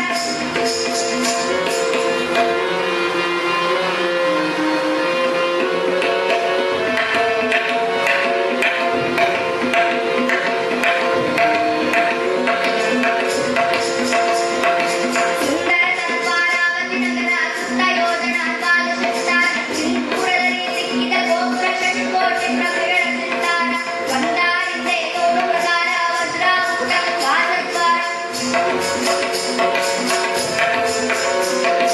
ಅಂದವಾದ ಆಳ್ವೇರಿಗಳು ಗರಿವೃಂದದಿಂದ ಅಲಂಕಾರಗಳು, ಮೇಲಿಂದ ನೀರವು ಸ್ಥಳೀಯ ನಿಕ್ಕಿ ಸಿಕ್ಕಿಯ ರೇಖಾ ತಾರನೆ ಕೊಕ್ಕಿ.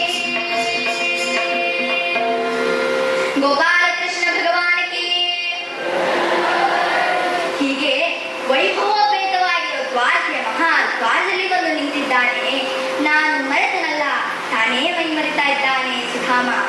ಇದೇ ವೈಕುಂಠ ಎಂದು ಇಷ್ಟು ದಿನ ಈ ವೈಕುಂಠ ಎಷ್ಟು ದೂರವಿದ್ದೆ ದೃಷ್ಟಿಯಿಂದಲೇ ನಾನು ಕಂಡೆ ಸೃಷ್ಟಿಗೀತನೆ ಶ್ರೀರಂಗಶಾಯಿ. ಇಷ್ಟು ದಿನ ಈ ವೈಕುಂಠ ಎಷ್ಟು ದೂರವಿದ್ದೆ ದೃಷ್ಟಿಯಿಂದಲೇ ನಾನು ಕಂಡೆ ಸೃಷ್ಟಿಗೀತನೆ ಶ್ರೀರಂಗಶಾಯಿ. ಇಷ್ಟು ದಿನ ಈ ವೈಕುಂಠ 8 ಏಳನ್ನು ಕಳೆದುದರಿಂದೆ ಬಂಟ ದೈವರ ತುಳಿಯುವುದರಿಂದೆ, 8 ಏಳನ್ನು ಕಳೆದುದರಿಂದೆ ಬಂಟ ದೈವರ ತುಳಿಯುವುದರಿಂದೆ, ತುಂಟಕನೊಬ್ಬನ ತರಿಯುವುದರಿಂದೆ, ತುಂಟಕನೊಬ್ಬನ ತರಿಯುವುದರಿಂದೆ ಬಂಟನಾಗಿ ಬಂದೆನೋ ರಂಗಶಾಯಿ. ಇಷ್ಟು ದಿನ ಈ ವೈಕುಂಠ ಎಷ್ಟು ದೂರವಿದ್ದೆ ದೃಷ್ಟಿಯಿಂದಲೇ ನಾನು ಕಂಡೆ ಸೃಷ್ಟಿಗೀತನೆ ಶ್ರೀರಂಗಶಾಯಿ. ಇಷ್ಟು ದಿನ ಈ ವೈಕುಂಠ ನಾಗಶಯನ ಮೂರ್ತಿ ಕಂಡೆ ಭೋಗಿಭೂಷಣ ಶಿವನನ್ನು ಕಂಡೆ, ನಾಗಶಯನ ಮೂರ್ತಿ ಕಂಡೆ ಭೋಗಿಭೂಷಣ ಶಿವನನ್ನು ಕಂಡೆ, ಭಾಗವತರ ಮೇಳವ ಕಂಡೆ, ಭಾಗವತರ ಮೇಳವ ಕಂಡೆ, ಕಾಗಿನೆಲೆಯಾದಿ ಕೇಶವನ ಕಂಡೆ. ಇಷ್ಟು ದಿನ ಈ ವೈಕುಂಠ ಎಷ್ಟು ದೂರವಿದ್ದೆ ದೃಷ್ಟಿಯಿಂದಲೇ ನಾನು ಕಂಡೆ ಸೃಷ್ಟಿಗೀತನೆ ಶ್ರೀರಂಗಶಾಯಿ.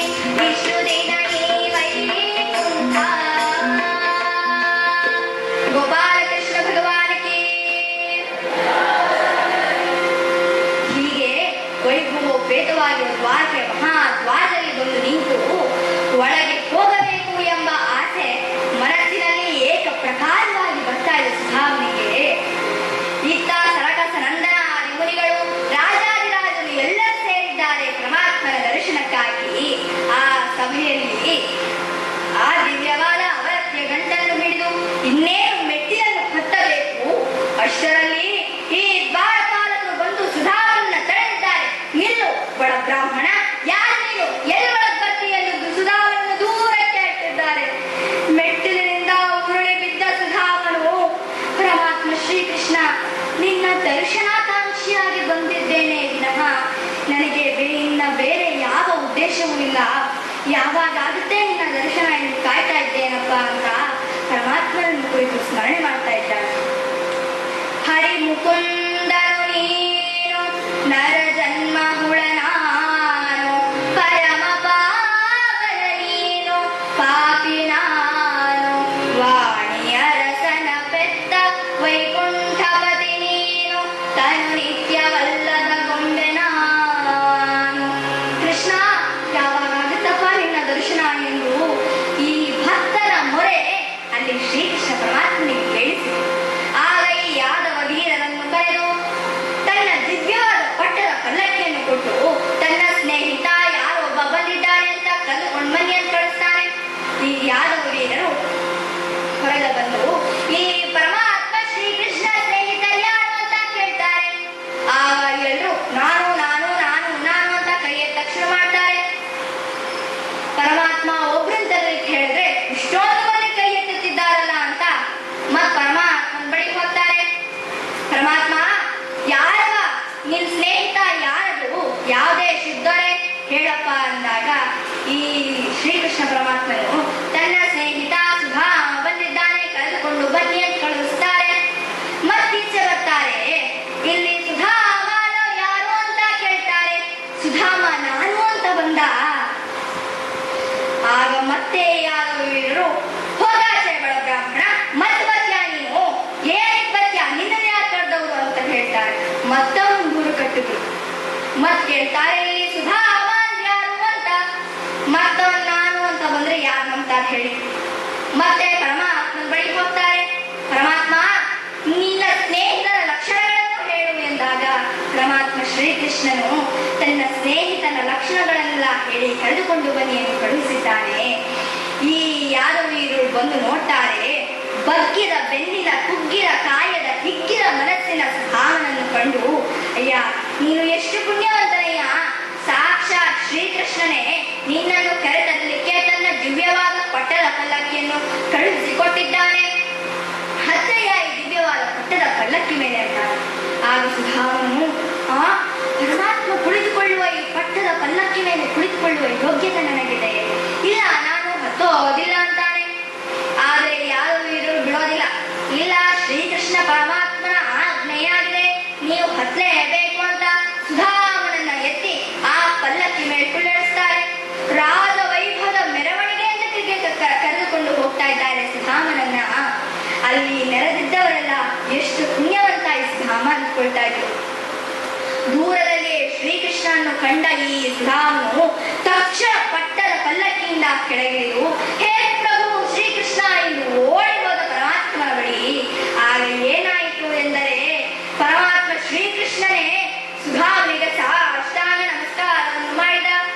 ಏನಿದು ಎಂದಾಗ, ಅಖಂಡ ಬದರವಿ ವೇದೋಚ್ಚಾರ, ಅಖಂಡ ಬದರವಿ ವೇದೋಚ್ಚಾರ, ಹೃದಯದಿ ಬ್ರಹ್ಮ ವಿಚಾರ ವಿಚಾರ, ಹೃದಯದಿ ಬ್ರಹ್ಮ ವಿಚಾರ ವಿಚಾರ, ಸಾರ ಸಾರ ವಿವೇಕದಿ ಸೇರಿದೆ, ಸಾರ ಸಾರ ವಿವೇಕದಿ ಸೇರಿದೆ, ಉಪನಿಷತ್ತುಗಳ ಸಾರ ಸಾರ, ಉಪನಿಷತ್ತುಗಳ ಸಾರ ಸಾರ, ದಕ್ಷಿಣ ಚರಣದಿ ತೀರ್ಥ ನೆಲೆಸಿಹವು, ದಕ್ಷಿಣ ಚರಣದಿ ತೀರ್ಥ ನೆಲೆಸಿಹವು, ಮೋಕ್ಷಕ್ಕೆ ಇದು ನಿಜ ದ್ವಾರ ದ್ವಾರ, ಮೋಕ್ಷಕ್ಕೆ ಇದು ನಿಜ ದ್ವಾರ ದ್ವಾರ. ಶ್ರೀಹರಿಯ ಅವತಾರ ಬ್ರಾಹ್ಮಣನೇ, ಶ್ರೀಹರಿಯ ಅವತಾರ.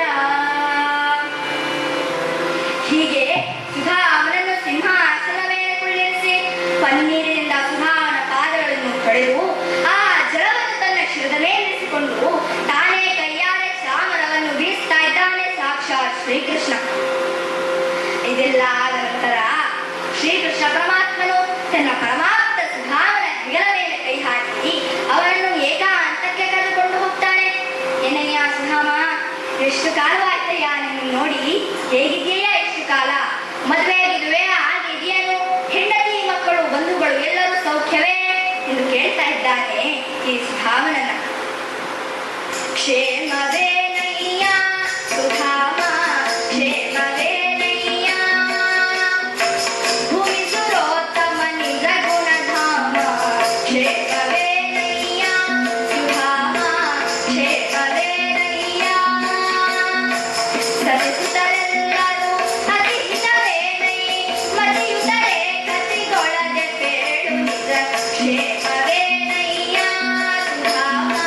ಕ್ಷೇಮವೇನಯ್ಯ. ಹೇಗಿದೆ ಎಷ್ಟು ಕಾಲ?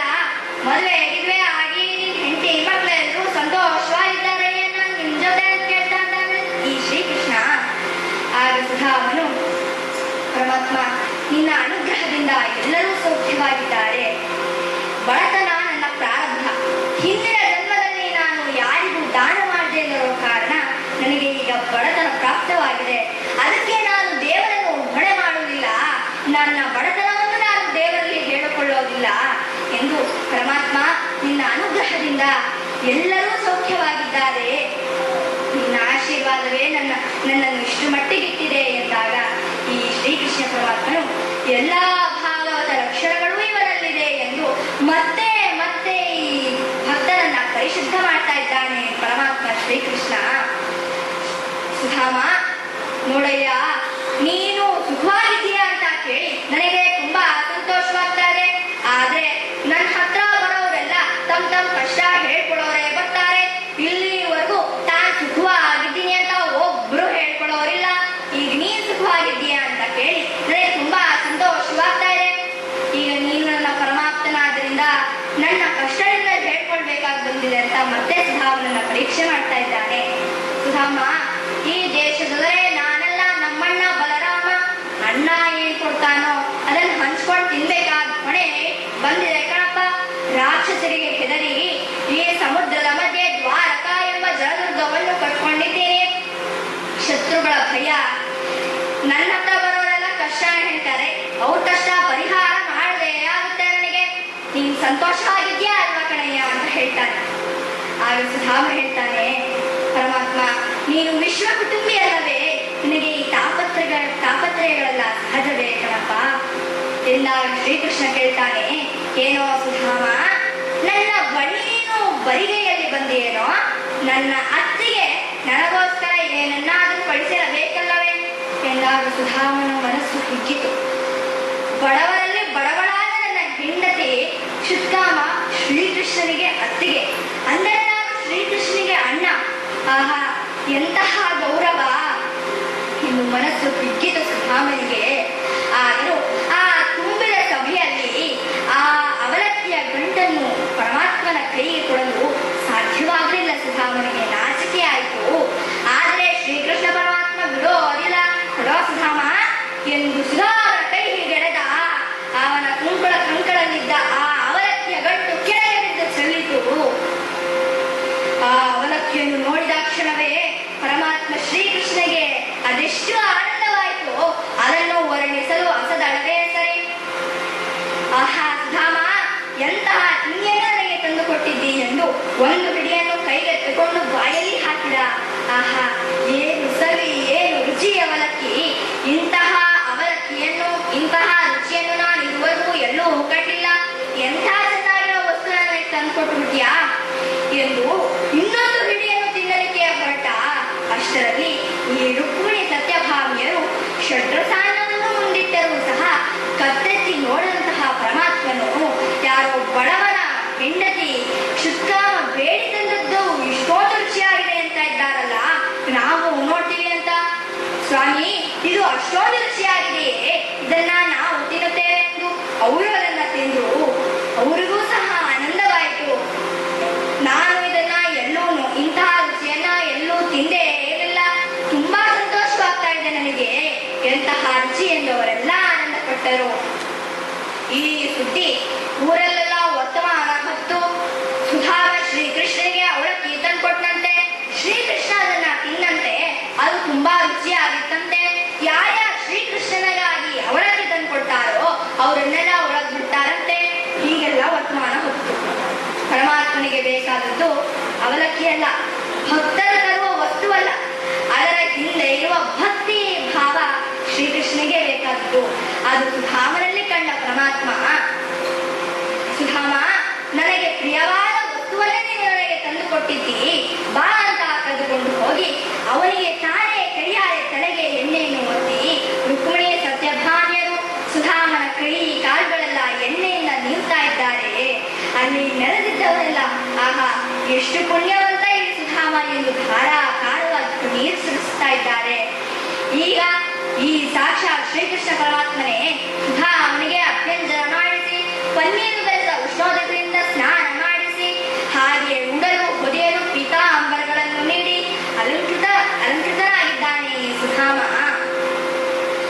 ಈಗ ಈ ಶ್ರೀಕೃಷ್ಣ ಪರಮಾತ್ಮನು ತನ್ನ ಸಹಪಂಕ್ತಿಯಲ್ಲಿಯೇ ಈ ಸುಧಾಮನನ್ನ ಭೋಜನಕ್ಕೆ ಕುಳ್ಳಿರಿಸಿಕೊಂಡಿದ್ದಾನೆ. ಭಕ್ಷ್ಯ ಭೋಜಾರಿಗಳು ಬಡಿಸಿದ್ದಾರೆ. ತಾಯಿ ಹೆಪ್ಪಿನ ಮೊದಲು ಗರ್ಜಿಯ ತಾಯಿ ಹಪ್ಪಳ ಸಂಡಿಗೆ ಉಪ್ಪಿನಕಾಯಿ ಹೆಪ್ಪಿನ ಮೊದಲು ಗರ್ಜಿಯ ಕಾಯಿ ಉಳಿತಾಳದ ಮೇಲೋಗರ ನೀರು ಸುಲಭವಾಗಿ ವೇಳೆಯ ಸಾರು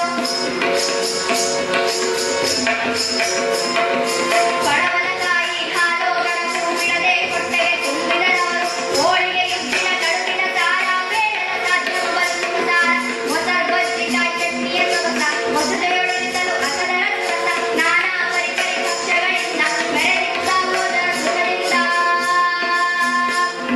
ಹಪ್ಪಳ ಸಂಡಿಗೆ ಉಪ್ಪಿನಕಾಯಿ ಹೆಪ್ಪಿನ ಮೊಸರು ಗರ್ಜಿಯ ಕಾಯಿ ಉಳಿತಾಳದ ಮೇಲೋಗರ ನೀರು ಸುಲಲಿತವಾಗಿ ವೇಳೆಯ ಸಾರು ಪಡವಲಕಾಯಿ ಹಾಲೋದರ ಬಿಡದೆ ಹೊಟ್ಟೆಗೆ ತುಂಬಿದರವರು ಹೋಳಿಗೆ ಯುದ್ಧಿನ ಕಡುಬಿನ ಸಾರ ಬೇಡದ ಸಾಧ್ಯವು ಬರುವುದು ಸಾರ ಮೊಸರು ಬಜ್ಜಿಕಾಯಿ ಚಟ್ನಿಯ ಸೊಗಸ ಮೊಸಳೆಯೊಡೆಸಲು ಅಸದರ ಸುರಸ ನಾನಾ ಪರಿಕರಿ ಭಕ್ಷ್ಯಗಳಿಂದ ಮೆರೆದಿದ್ದಾಗೋದರ ಸುಖದಿಂದ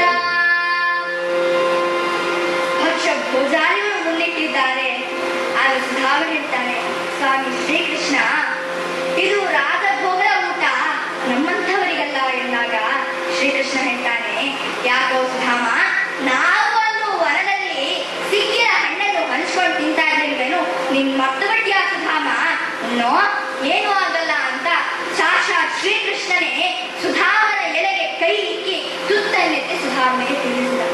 ಅಲ್ಲಿ ನೆರೆದಿದ್ದವರೆಲ್ಲ ಎಷ್ಟು ಭಾಗ್ಯವಂತ ಈ ಸುಧಾಮ, ಸಾಕ್ಷಾತ್ ಶ್ರೀಕೃಷ್ಣನೇ ಅವನಿಗೆ ಊಟ ಮಾಡ್ತಾ ಇದ್ದಾನೆ ಅಂತ.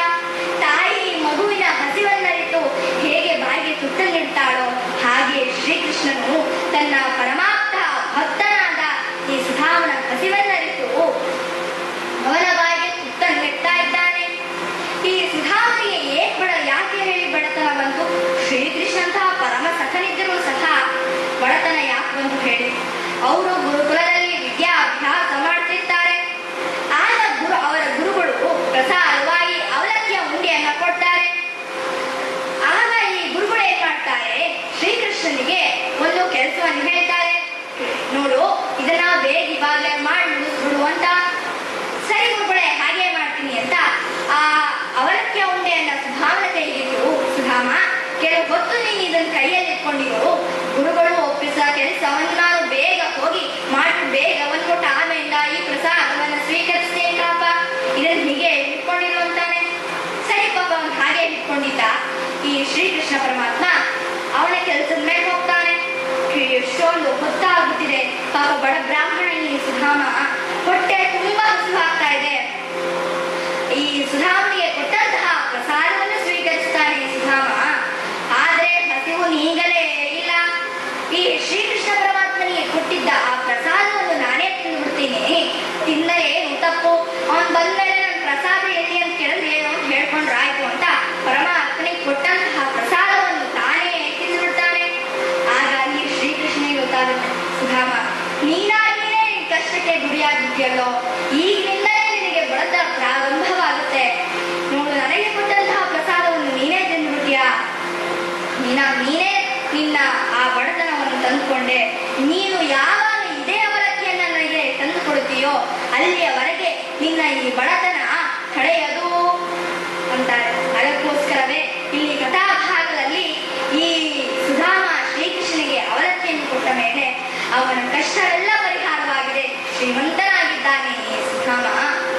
ಈ ಭೋಜನ ಎಲ್ಲ ಆದ ನಂತರ ಸುಧಾಮನಿಗೆ 4-5 ದಿನ ಕಳೆಯುತ್ತೆ. ಸುಧಾಮನಿಗೆ ತನ್ನ ಊರು ಮನೆ ಮಂದಿ ಎಲ್ಲರೂ ನೆನಪಾಗ್ತಾರೆ.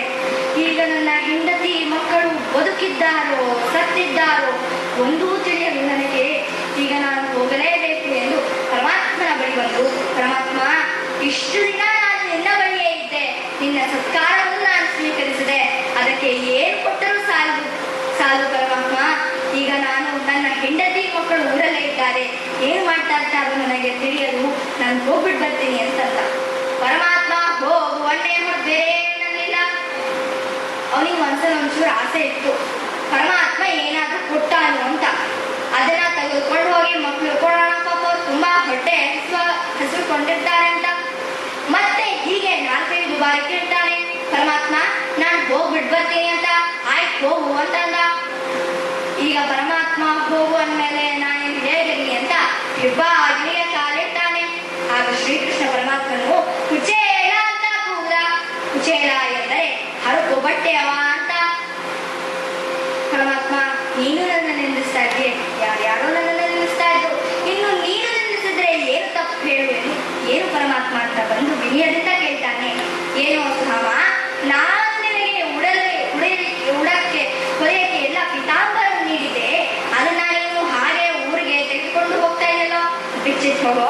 ಮತ್ತಿನ್ಯಾರಾದ್ರೂ ಬಂದ್ರೆ ಕೊಡ್ಲಿಕ್ಕೆ ನನ್ನ ಹತ್ರ ಏನು ಇಲ್ಲ ಅಂತ ಮತ್ತೆ ಈ ಭಕ್ತನನ್ನು ಪರಿಶುದ್ಧ ಮಾಡ್ತಾ ಇದ್ದಾನೆ ಸ್ವಾಮಿ. ಆದರೆ ಈ ಸುಧಾಮ ಗೆದ್ದು ಬಿಟ್ಟ. ಅದನ್ನ ಅವಮಾನ ಅಂತ ತಿಳಿಯದೆ ತನ್ನ ಹರಕು ಬಟ್ಟೆಯನ್ನು ಧರಿಸಿ ಆ ಪಿತಾಂಬರಗಳನ್ನು ಪರಮಾತ್ಮನ ಕೈಗಿಟ್ಟು ತನ್ನೂರಿಗೆ ಮರಳಿದ್ದಾನೆ. ಇಲ್ಲಿ ಶ್ರೀಕೃಷ್ಣ ಪರಮಾತ್ಮನು ನಿರಪೇಕ್ಷಂ ಮುನಿಂ ಶಾಂತಂ ನಿರ್ವೈರಂ ಸಮದರ್ಶನಃ, ಯಾವುದಕ್ಕೂ ಅಪೇಕ್ಷೆ ಮಾಡಲ್ಲ ಇವನು. ನಾನಿದಕ್ಕೆ ಹೇಳಿದಕ್ಕೆ ಅವಮಾನ ಅಂತ ತಿಳಿಯದೆ ಎಲ್ಲ ಭಾಗವತ ಲಕ್ಷಣಗಳು ಇವನಲ್ಲಿದೆ ಎಂದು ಈ ಸುಧಾಮನ ಭಕ್ತಿಗೆ ಮೆಚ್ಚಿ ಸುಧಾಮನ ನಗರಿ ಎಂಬ ನಗರವನ್ನೇ ಕಟ್ಟಿಕೊಟ್ಟಿದ್ದಾನೆ ಸುಧಾಮನಿಗೆ ಈ ಪರಮಾತ್ಮ. ಈಗ ಈ ಸುಧಾಮ ತನ್ನೂರಿಗೆ ಮರಳಿದ. ನೋಡ್ತಾ ಇದ್ದಾನೆ ತನ್ನ ಚಿಕ್ಕ ಗುಡಿಸಲಿದ್ದ ಜಾಗದಲ್ಲಿ ದೊಡ್ಡದಾದ ಸುಂದರವಾದ ಅರಮನೆ ಎದ್ದಿದೆ. ಇದನ್ನು ನೋಡಿ ಅವನಿಗೆ ಆಶ್ಚರ್ಯವಾಯಿತು. ಕೃಷ್ಣ, ಹೇ ಪ್ರಭು, ನಾನು ದಾರಿ ತಪ್ಪಿಲ್ಲಿಗೆ ಬಂದೆನೋ ಎಂದು ಒಳಗೆ ನೋಡಿದಾಗ ತನ್ನ ಹೆಂಡತಿ ಮಕ್ಕಳು ಎಲ್ಲರೂ ಉತ್ತಮವಾದ ವಸ್ತ್ರಗಳಿಂದ ಅಲಂಕೃತರಾಗಿದ್ದಾರೆ. ಆ ಜಡವಸ್ತುಗಳಿಗೆ ಹಿಗ್ಗಿದ ಸತಿಯನ್ನು ಕಂಡು ಈ ಕ್ಷುತ್ಕಾಮ ಮತ್ತು ಅವರ ಮಕ್ಕಳೆಲ್ಲ ಸುಧಾಮನನ್ನು ಸ್ವಾಗತಿಸಲು ಹೊರಗೆ ಬಂದಾಗ ಸುಧಾಮ ಹೇಳ್ತಾನೆ, ಬ್ರಾಹ್ಮಣಿ, ಏಕೆ ಈ ಜಡವಸ್ತುಗಳಲ್ಲಿ ನಮಗೆ ಏಕೆತ್ತದಾತ್ಮ್ಯ? ಇದು ಮೊದಲು ಇದನ್ನೆಲ್ಲ ತೆಗೆದಿಡು ಎಂತಾನೆ. ಆಗ ಕ್ಷುತ್ಕಾಮ ಹೇಳ್ತಾಳೆ, ಸ್ವಾಮಿ, ಶ್ರೀಕೃಷ್ಣನೇ ಸಾಕ್ಷಾತ್ತಾಗಿ ನಮಗೆ ಇದನ್ನ ಆಶೀರ್ವಾದ ಮಾಡಿಕೊಟ್ಟಿದ್ದಾನೆ. ಆಶೀರ್ವಾದ ಮಾಡಿಕೊಟ್ಟದ್ದನ್ನು ಧರಿಸಿಕೊಂಡರೆ ಏನು ತಪ್ಪು ಹೇಳಿ, ಏನಾಯ್ತು ನಿಮಗೆ ಅಂತ ಕೇಳ್ತಾಳೆ. ಆಗ ಈ ಸುಧಾಮ ಹೇಳ್ತಾನೆ, ಬ್ರಾಹ್ಮಣಿ, ನಾನು ಇಲ್ಲಿ ಹೋದಾಗ ಪರಮಾತ್ಮ ನನಗೂ ಎಲ್ಲ ಕೊಟ್ಟಿದ್ದ, ಆದ್ರೆ ನಾನು ಅಲ್ಲಿಂದ ಬರಬೇಕಾದ್ರೆ ಎಲ್ಲವನ್ನು ಕಿತ್ಕೊಂಡು ಕಳಿಸ್ದ. ಪರಮಾತ್ಮನನ್ನೇ ನಮಗೆ ಕೊಂಡುಕೊಳ್ಳುವ ವ್ಯವಹಾರ ಏಕೆ ಹೇಳು? ಮೊದಲು ಇದನ್ನೆಲ್ಲ ತೆಗೆದಿಡು.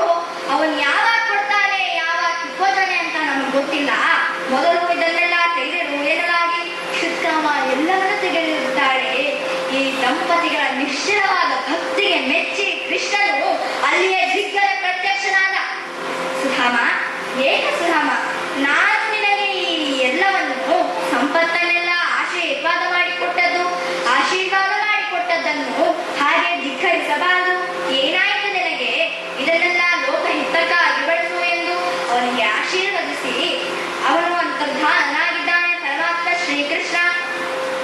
ಇತ್ತ ಈ ಸುಧಾಮನು ಆ ಪರಮಾತ್ಮ ಕೊಟ್ಟಂತಹ ವಸ್ತುವನ್ನೆಲ್ಲ, ಪರಮಾತ್ಮ, ನಾನು ನಿನ್ನಲ್ಲಿಟ್ಟ ಭಕ್ತಿಗೆ ಇದೆಲ್ಲ ಫಲ, ನೀನೇ ಫಲ, ನೀನು ಹೇಳ್ತಾ ಇದೀಯ ಅಂತ ಇದನ್ನೆಲ್ಲ ಸ್ವೀಕರಿಸುತ್ತಿದ್ದೀನಿ ಅಂತ ಆ ಸಂಪತ್ತನ್ನೆಲ್ಲ ಲೋಕದ ಹಿತಕ್ಕಾಗಿ ಬಳಸಿ ತನ್ನ ಜೀವನವನ್ನು ಶ್ರೀ ಹರಿಯ ನಾಮಸ್ಮರಣೆಯಲ್ಲಿ ತೊಡಗಿಸಿಕೊಂಡಂತಹ ಈ ಸುಧಾಮನ ಕಥೆ ಮಂಗಳಕ್ಕೆ ಬಂದಿದೆ. ಅದಕ್ಕೆ ಹೇಳ್ತಾರೆ, ಅಷ್ಟಮದದಿಂದ ಸುಟ್ಟ ಈ ಪಾತ್ರೆಯ, ಅಷ್ಟಮದದಿಂದ ಸುಟ್ಟ ಅಷ್ಟಮದದಿಂದ ಸುಟ್ಟ ಈ ಪಾತ್ರೆಯ, ಅಷ್ಟಮದದಿಂದ ಸುಟ್ಟ ರೂಪಮದ ಕುಲಮದ ಘನ ಮದಾದಿಗಳಷ್ಟಮದದಿಂದ ಸುಟ್ಟ ಈ ಪಾತ್ರೆಯ, ರಾಮಕೃಷ್ಣ ಎಂಬ ಮಾರ್ಗದಿಯ ಮುಸುವೆ ತೊಳೆಯದೆ ಮನದ ಮುಸುವೆ ತೊಳೆಯದೆ ಹೃದಯದ ಮುಸುವೆ ತೊಳೆಯದೆ ತೊಳೆಯಬೇಕು.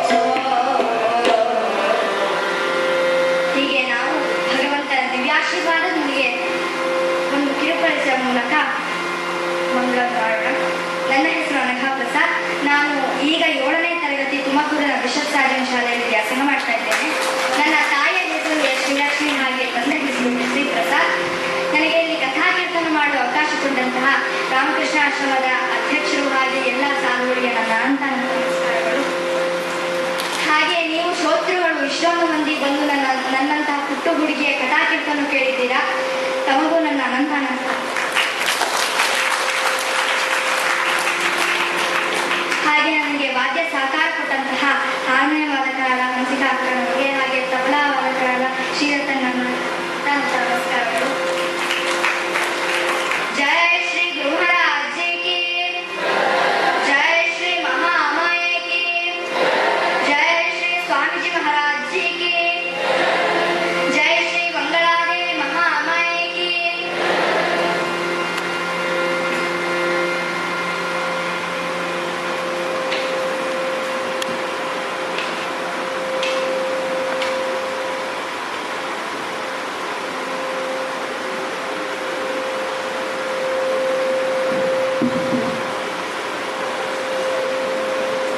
ಪೂಜ್ಯ ಶ್ರೀಮಸ್ವಾಮಿ ರಾಘವೇಶಾಜಿಯವರು ದಯವಿಟ್ಟು ವೇದಿಕೆಗೆ ಆಗಮಿಸಿ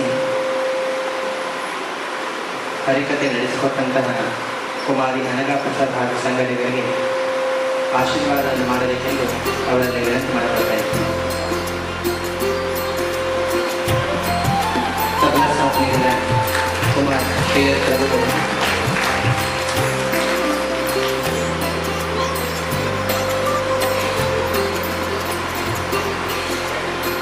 ಹಾರ್ಮೋನಿಯಂ ಸಾಥ್ ನೀಡಿದಂತಹ ಕುಮಾರಿ ಹಂಸಿಕಾ ನಾಯಕ್ ಅವರು ಕೂಡ ಪೂಜ್ಯ ಸ್ವಾಮೀಜಿಯವರು